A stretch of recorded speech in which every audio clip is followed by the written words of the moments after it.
It is Cities 97.1, uniquely Twin Cities. I'm Brian Oake, your morning guy, and I've been part of the Cities 97.1 family on and off for, my God, more than 20 years. And I think back to the earliest days when I first started. I was nervous. I'd come off a couple of tiny stations, and now I was working at a 100,000 watt flamethrower. I started in May of 2001, and it turns out literally just less than a month and a half prior to that, a little song came out called Drops of Jupiter by a San Francisco-based band called Train. And holy cowboy, it was like they were a combination of Taylor Swift and Justin Bieber. Man, did we love that song, and we played the living bejesus out of it. But we weren't alone. It was a smash worldwide, and it made Train, that band, part of a pop culture fixture, Western culture, and really all over the world, and wildly popular. And over the intervening years, Train has been involved with Basilica Block Party, Studio C, Coming by the Studio, and many events that we've done. I felt for a while back in the early 2000s like this was almost our house band. I started to see these guys so much, but it's been a while. It's been a little quiet on the Train front, so I'm very, very happy to say hello and welcome back to Pat Monahan, the face, the voice, the front man for Train. Hello, Pat. Hey, Brian. Thanks for the great introduction. That was it was beautiful. I mean, we've gone back a little ways, we both have kind of, your path is much more the, Learjet, stretch limousine, condo by the ocean path, whereas mine's more of the domestic Midwestern path. But we've been, at least I've had a front row seat for all the action. We're talking today because you have, obviously, as people have been hearing, the song AM Gold out right now. It's been out since February, and the new album is coming out very, very shortly. Your first in 5 years. Before we dive into all the minutia of that, let me just ask, how are you? Are you good? Great. Yeah. I mean, got through the last couple of years, and I guess that's what I meant, right? I mean, like the last couple of years for performers and our very, very thirsty music fans who've been crawling through a desert waiting to find an oasis. It's been tough for everybody involved on any part of music, but now it's happening again and you're back out there. But did you get through the pandemic all right? Yeah. I mean, it's hard for guys like me to complain about things when people are really suffering through situations like this. The biggest complaint that I had was that I couldn't write songs with people in person and couldn't go sing songs in front of people for a while. But now that's back, and that was such a small price to pay, relatively speaking. And we're just happy that we're where we are, and most of us have gotten through it pretty well. And so I'm ready to get back on the road, and we have a new album, AM Gold, on the 20th of May, and I feel like people are going to really like it, especially if you're a Train fan. You're going to like this record. Well, the first single, if it's any indication, is very good. And I want to talk about that first single. But before we move away from COVID in the last couple of years entirely, so obviously not being able to play with other people, not being able to be on the road, kind of being locked down. Clearly, there was no lack of creativity, though. I mean, even though it's been 5 years since the last full-length release, there must have been some creativity blossoming during the course of lockdown. Yeah, not at first. I think when you're told that you have to stay at home, some people thrive in that. There are the introverts that do thrive off of that, and they get in better shape and they get creative, and they write movies. And I'm the other guy, where at first I was like, I'm not doing it. I'm not going to write on Zoom. I don't want to deal with this. And thinking that maybe in a couple of weeks or a month it would pass. And, 2 years later, you better figure out how you're going to get creative. And so I started working with my bandmates on Zoom. And not only did we write this album, but we are writing a musical, and we're almost done with it. It's a lot of work. I'll see those guys tomorrow in person. And, it has been creative because we didn't have a choice. And so you have to figure out how to get through it. Well, I want to talk a little bit about and you did figure out how to get through it, but also you haven't been reticent to share the times over the course. I mean, you've been doing this for 30 plus years now, right? Mm-hmm. Yeah. You have not been reticent or at all, retiring from the fact that you've hit roadblocks along the way where you weren't feeling it, where it wasn't happening, despite a pandemic, in the best of all possible worlds, I guess, for lack of a better term. And so to hear that is not uncommon. I interview musicians constantly, and I think that was actually more common among creatives than not, to run into this block and not feel anything at all. But this has changed. So with the new album AM Gold, all I've heard is the first single so far, which is When I think about the term AM Gold, I'm old enough to remember what AM Gold means. It's like a Mhm. K-Tel compilation, right? I Yeah, mean, that's like right. we're talking about that sunny, warm, mono feeling of old school AM radio. So when it came to this song in particular, and the fact that you made it the title track, are you in a nostalgic mood? Are you simply using it as a colorful metaphor? Why AM Gold? Well, it was actually from my manager because I'm not good at naming things. In fact, I shouldn't even name a song. I remember naming Drops of Jupiter, and everybody at the record company was like, "You only say it once." And, but and so, but now who ended up being right?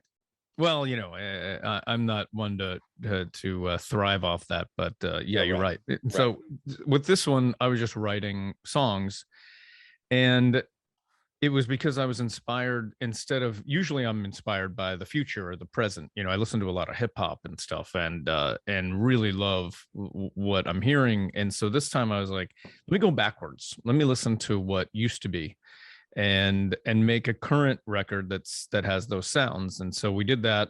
And there's like R&B feels and singer songwriter. There's disco and pop and rock, and my manager was like, man, this is all over the place. This is like an AM Gold record. And I was like, man, yeah, it is. And so then I wrote the song AM Gold to finish it off, because that song's about self-love, but it was like it's like the disco part that was missing from the album. Do you still now? I know in support of the new album, which is out on May 20th, AM Gold. I know there's a big fat tour that's coming out in support of that. Not sure I saw a Twin Cities date on that itinerary Yeah, I'm yet. so sorry. I'm already feeling bad because I have good friends in Minneapolis and in St. Paul that I was longing to see, maybe get some golf in with those guys. And I think wasn't it supposed to be like 85 degrees for you today or something crazy? Today it ended up we got some storms in today, but it's going to be 80 today. It's going to be 90 before the end of the week, which Yeah, after a very very cold wet spring, like maybe the of worst course. for a golfer like yourself, maybe the worst. There's a golf show on Saturday on our sports station in our cluster, and they said it was the single worst spring for golfers in recorded memory for anybody who's a pro or worked at a golf course or has golfed Really? most of their adult life. Again, no Hmm. real damage to the courses, but it's been so wet so constantly, it's been Yeah. absolutely unplayable. And now, boom, right to summer. So not much of a spring, unfortunately.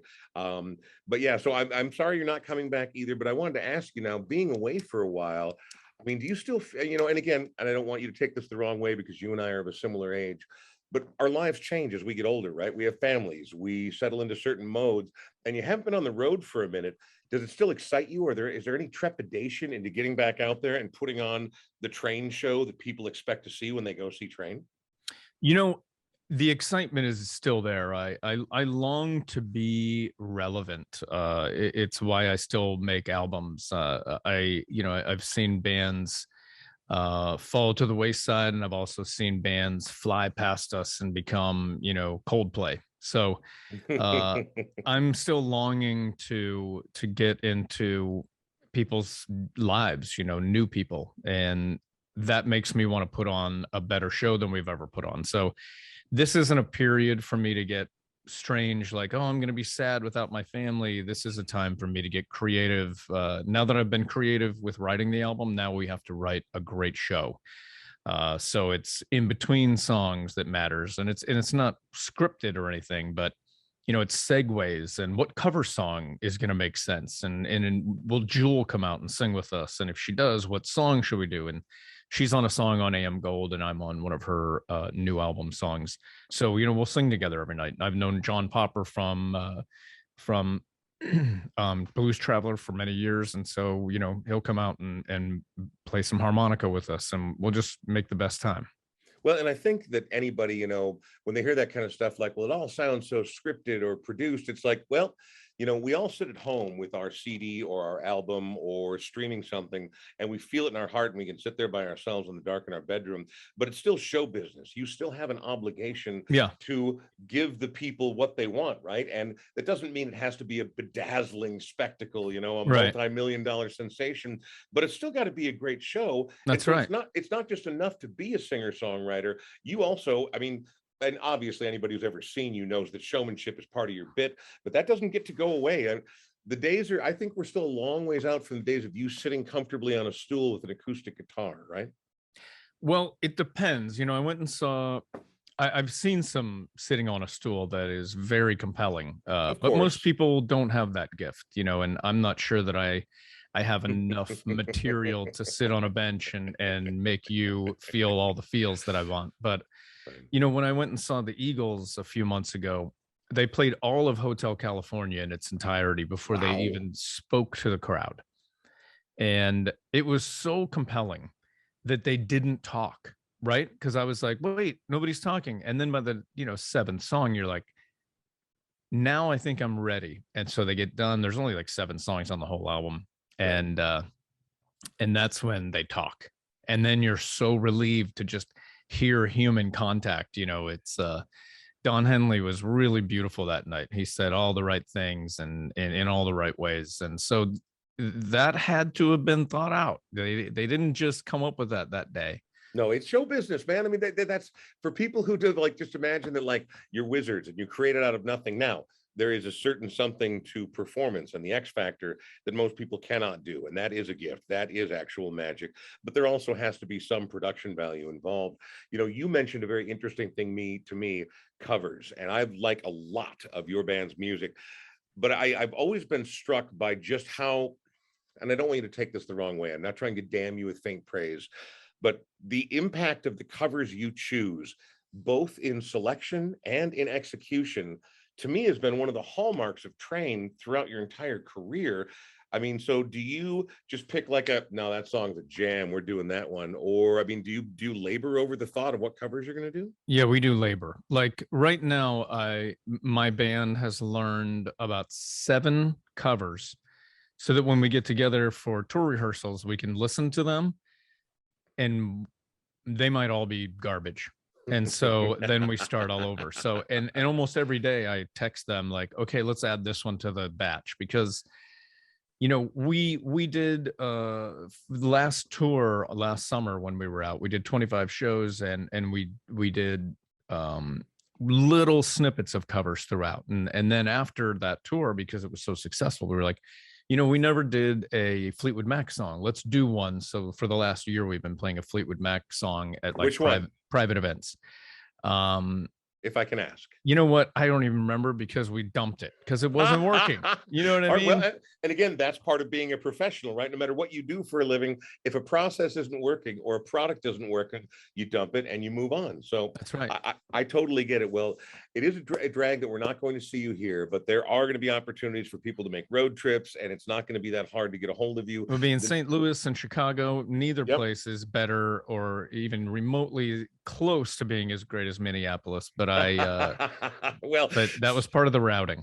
and that's the whole thing. That's another part of like getting to watch behind the scenes stuff. Like I love all that glue and connective tissue. Routing, going from Madison all the way up to Minneapolis and then somewhere else is kind of a pain in the ass for everybody. So there's a Yeah. lot of times where even big tours like yours will just not make it here, despite the fact that we've shown you nothing but love. But that's cool, Pat. Usually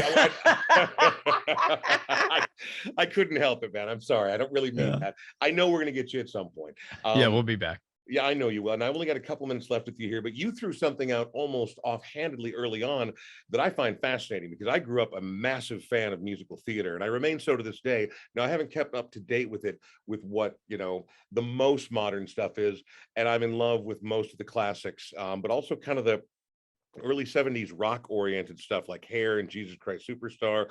But I love West Side Story. Hell, I love Brigadoon. I'm a musical theater fan. And you just sort of offhandedly mentioned the band's working on a musical. Can you tell me anything about it? Yeah, it was a movie called Begin Again, which Mark Garofalo was in, and I think the music was just the suffering part of the movie. And so they asked if I would get involved, and I wrote a couple of pieces, and they were like, "You're our guy. Can you write the entire thing?" And so Wow. we got done with the first run of it, and it's the second draft is going to be harder because then we have to take out what didn't work and rewrite, and then maybe take a few things out and make new songs there. So it's not an easy process, but I think it's going well. And I mean, will you have to like if they get together and they start doing rehearsals and they're like, this song just doesn't fit? I mean, is it Yes, possible you're going to be called in for rewrites and of changes and course. everything? I'll be a part of all of that. Yeah. Crazy. Are you Hard. excited? But exciting. Yeah. I mean, like stretching yourself. One thing I found over 30 years of doing what I do for a living as well is every time I've been asked to do something I wasn't certain I was capable of, I said yes. Because Yep. the worst thing that could happen is I didn't do very well, but I learned I and I grew up grew and I in tried it. Pennsylvania, and I said no to so much that there was one day that I was like, I got to flip it upside down, because if I don't say yes to everything, I won't know what I'm good at. Wow. That should be on like a t-shirt or like a accessories plaque or something, like maybe with an eagle soaring over the Rockies, something like that. Have you Yep. ever have you I ever been do inside believe the eagle over the Rockies. have you Yes. ever been inside a accessory store before where it's nothing but those awful promotional uplifting posters that you see in the most Yes, inhumane and desolate office cubes you've ever been in? I Anyway, have. we're talking to Pat Monahan. He is the front man, the main brain, the voice behind Train for these many years. AM Gold is a song you're hearing regularly on Cities 97.1, uniquely Twin Cities. And AM Gold is the name of the brand new full-length release that, from what I'm told, by the man himself, goes all over the map, which is kind of what we expect from Train. Hitting the road this summer will not be coming to the Twin Cities so far, but I, for one, am holding out hope. I know these things are fluid. I know people have busy lives, but I also know that one never knows what tomorrow brings. So I look forward the next time I can see you play live, man. Me too. Thanks a lot, Brian. Well, I'm All right, looking forward to seeing you next. Pat, you have a very good one, man. Take care. You too. Thanks a Bye. lot.